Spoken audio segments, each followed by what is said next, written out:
جہاں تک جہیز کا تعلق ہے، میرے نزدیک اسلام میں قطعاً جہیز کا کوئی تصور ہے ہی نہیں۔ اور آپ نے حضرت فاطمہ کا جو معاملہ بیان کیا وہ بھی آپ نے صحیح پورا بیان نہیں کیا ہے۔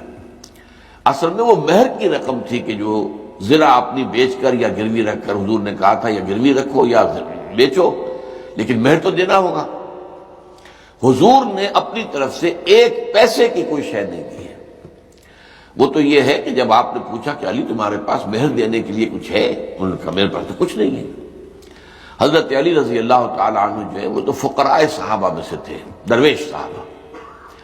تو حضور نے فرمایا کہ مہر تو دینا ہے، تمہارے پاس وہ ایک زرع ہوتی تھی۔ تو اس کے یہاں زرع تو ہے۔ اب حضرت علی نے یہ سمجھا کہ زرع تو جہاد کے لیے، قتال کے لیے ہے، یہ کوئی دولت تو نہیں ہے، لیکن آپ نے فرمایا جاؤ اس کو بیچو یا گروی رکھ کر قرض لو، تو مہر تو دینا ہوگا۔ وہ گئے ہیں، انہوں نے اپنی زرع بازار میں جا کے آواز لگا دی، یہ برائے فروخت ہے۔ حضرت عثمان نے خرید لی رضی اللہ تعالی عنہ، وہ 300 درہم میں یا 30 اشرفیوں میں، یہ مختلف فگرز ہیں۔ وہ لا کر حضور کے سامنے رکھ دیے۔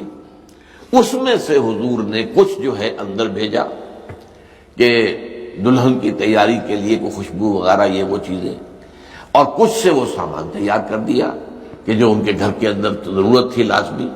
بس وہ اسی میں سے، مہر کی رقم میں سے، وہ مہر ظاہر بات ہے کہ حضرت فاطمہ کی ملکیت تھا نا، اور حضرت فاطمہ کی ولی کی حیثیت سے اس کو استعمال کرنے کا حق حضور نے کیا، اپنے اوپر استعمال نہیں کیا، حضرت فاطمہ ہی کے گھر کے اندر وہ چیزیں فراہم کر دی۔ اپنے پاس سے کوئی ایک پیسے کی چیز بھی حضور نے نہیں دی۔ تو مہر کا تصور اسلام میں تو سرے سے، اس کا جہیز کا تصور ہے ہی نہیں۔ البتہ یہ لعنت ایسی ہے کہ اس کا ختم ہونا بہت مشکل ہے۔ لہذا میں نے جو تحریک شروع کی تھی، آج سے 3.5 صدی قبل سن 73 کی بات کر رہا ہوں، 35 برس ہو گئے، تو اس میں نے یہی رکھا تھا کہ نمبر 1 تو یہ کہ نکاح مسجد میں ہو، نمبر 2 یہ کہ نکاح کے موقع پر لڑکی والوں کی طرف سے کوئی دعوت نہ ہو، اور یہ کہ بارات کا تصور خود بخود ختم ہو گیا۔ لیکن یہ کہ جہیز کا معاملہ اول تو یہ کہ اللہ ہمت دے تو بالکل ختم کیا جائے، ورنہ کم سے کم یہ کیا جائے کہ اس کی کوئی نمائش نہ ہو، دکھایا نہ جائے۔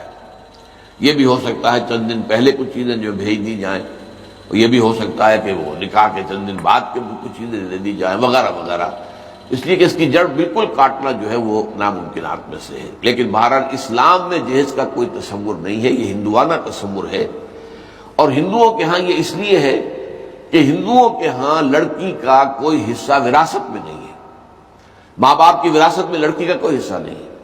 تو وہ یہ کرتے ہیں کہ جب لڑکی کو گھر سے رخصت کر رہے ہیں تو وہ دے دلا کے رخصت کر دیں، دان دہیج جسے وہ کہتے ہیں، گویا کہ خیرات ہے، یہ لڑکی کا حق تو ہے ہی نہیں، یہ تو در حقیقت ایک خیرات ہے جو دی جا رہی ہے۔